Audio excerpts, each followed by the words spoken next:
जय हिंद फ्रेंड्स। आज हिंदुस्तान की एक ऐसी महान शख्सियत का जन्मदिन है जिससे आधुनिक भारत को बहुत आशीष। मैं डॉक्टर बी.आर. अंबेडकर की बात कर रहा हूं। वैसे तो हिंदुस्तान का इतिहास सितारों से खाली नहीं है और ऐसे ऐसे सितारे हैं जिन्होंने न सिर्फ इस देश, इस समाज, बल्कि पूरी मानवता को एक नई दिशा दी। उन्होंने अपने कामों से, अपने विचारों से सभी जागृत मानसिकताओं को प्रभावित किया। अवेकेंड मेंटेलिटी, अवेकेंड मेंटेलिटी सबको तो प्रभावित नहीं कर पाए। उनके साथ एक प्रॉब्लम है, ऐसे लोगों के साथ एक प्रॉब्लम है कि वो सिर्फ जागृत मानसिकताओं को प्रभावित कर सकते हैं।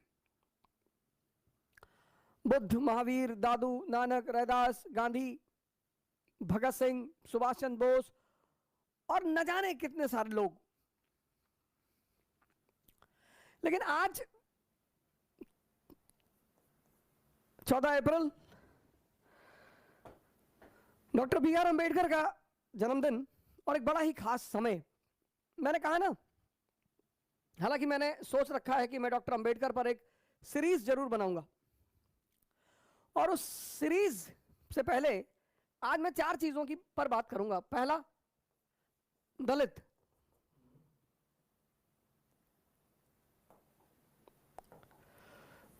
दूसरा, डिग्निटी।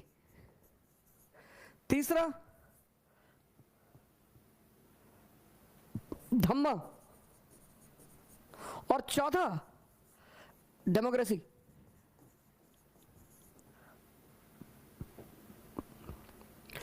डॉक्टर अंबेडकर को इन 4 वर्डों में पिरोया जा सकता है और इन 4 वर्डों में उन पर बहुत सारी बातें की जा सकती, बहुत सारी, मतलब 20 घंटे का समय भी कम पड़ जाएगा।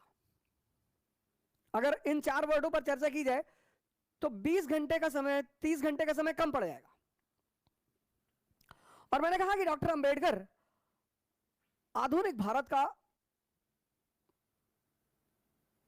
जो मॉडर्न इंडिया है उसका भविष्य है। 14 अप्रैल 1891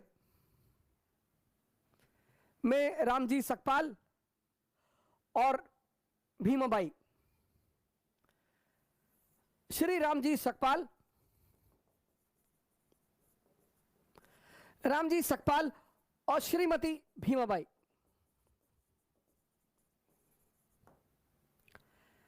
इन दोनों के 14 लड़के थे।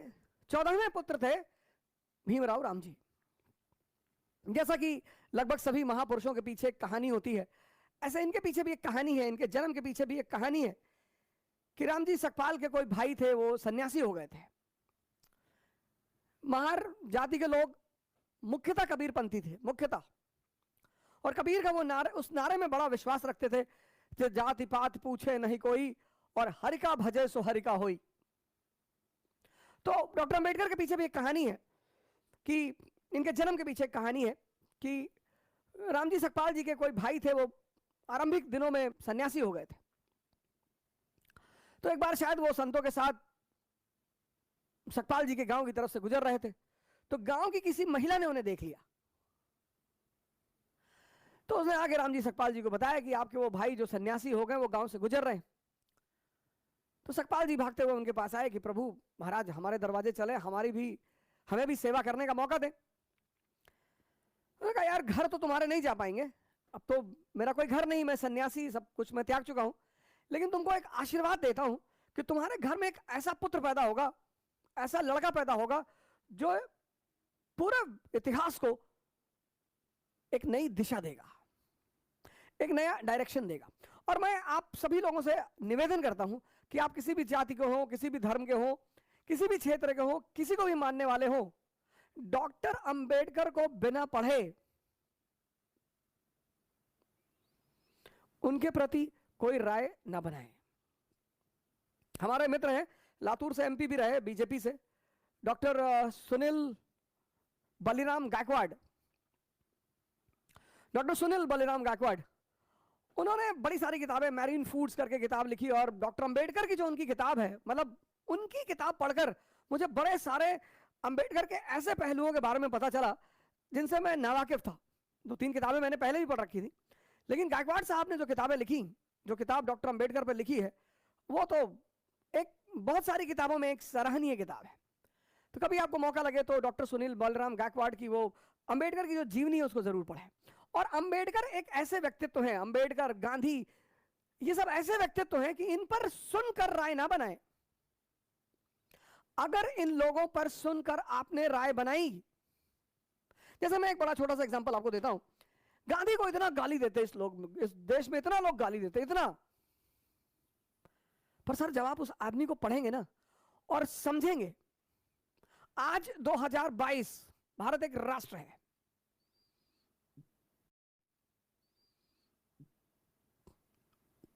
– 1922 भारत राष्ट्र था ही नहीं।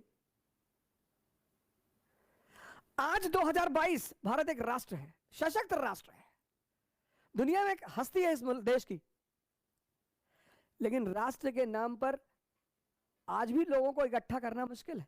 आज जाति के नाम पर लोगों को इकट्ठा करना आसान है, धर्म के नाम पर लोगों को इकट्ठा करना आसान है, क्षेत्र के नाम पर इकट्ठा करना आसान है।